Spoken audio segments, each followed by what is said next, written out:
हाँ जी बच्चों, तो हम क्लास 10th का चैप्टर 5.2 जिसका नाम है अर्थमेटिक प्रोग्रेशन, उसके हम क्वेश्चन ट्राई कर रहे हैं। तो अब पहुंच चुके हैं हम 9th क्वेश्चन पे। तो रीड करो 9th क्वेश्चन क्या है। कहते if AP third and ninth term of an AP, किसी एपी की थर्ड टर्म और नाइन्थ टर्म हमें दी है। थर्ड टर्म हमें बेटा में दी है 4 और नाइन्थ टर्म हमें दी है -8। ठीक है सर। कहते which term of this AP is zero. तो कोई टर्म आएगी जीरो हो जाएगी। लेट कर लिया हमने कि ए एन कोई टर्म है, वो 15 हो सकती है, 13, 20 कुछ भी हो सकती है, एन की वैल्यू वो जीरो है। तो मुझे बताना है कि वो कौन सी टर्म। ये क्वेश्चन है। लेट कर लिया हमने कि किसी ए एन पे जाके वो जीरो आ रही है। उससे पहले हम थोड़ी सी फॉर्मेलिटी कर लेते हैं। कौन सी formality sir? Let a be the first term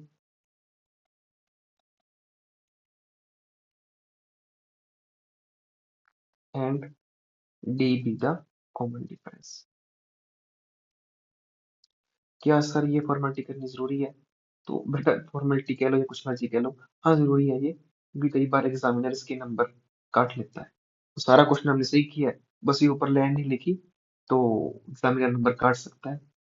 तो ये इस लाइन की वजह से हम अपने नंबर क्यों कट करवाएं, तो लिख लेंगे। चलो, तो लेट कर लिया बेटा हमने ए एन इक्वल टू जीरो। अब इससे पहले हम फाइंड करते हैं ए और डी। जैसे हमने 7th और 8th क्वेश्चन किया था वैसे यहाँ पे करेंगे।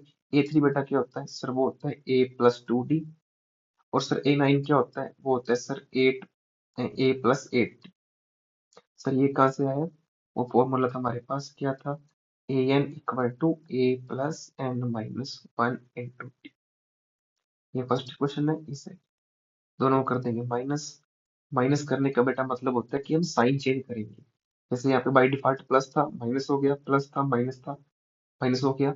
यहाँ पहले ही माइनस है तो यहाँ बेटा प्लस हो जाएगा। ये स्टार पॉइंट है, ध्यान रखना कि अगर पहले ही साइन नेगेटिव हो तो बेटा वो प्लस हो जाएगा, और प्लस हो तो माइनस हो जाएगा। तो हम यही याद रखेंगे कि हम साइन चेंज कर रहे हैं। चलो ए से कट जाएगा, ये माइनस किया, -6 डी। 8 और 4 12।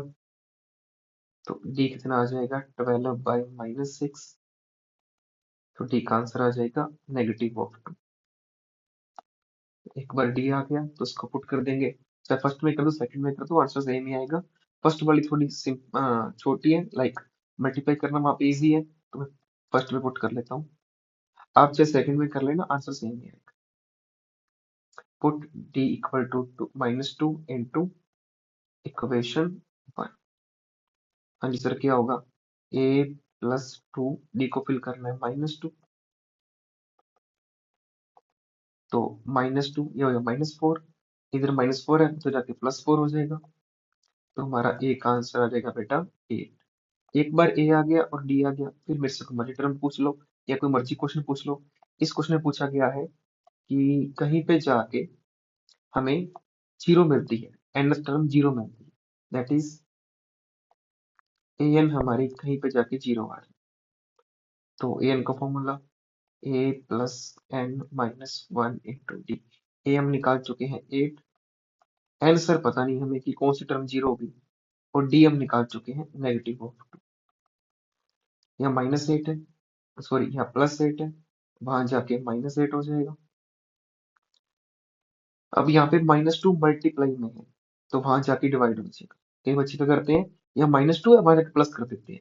ठीक है बेटा, यहाँ -2 है, बट -2 यहाँ मल्टीप्लाई की फॉर्म में मल्टीप्लाई हो रहा है, तो वहां जाके इसको डिवाइड करेंगे, ना कि प्लस करेंगे।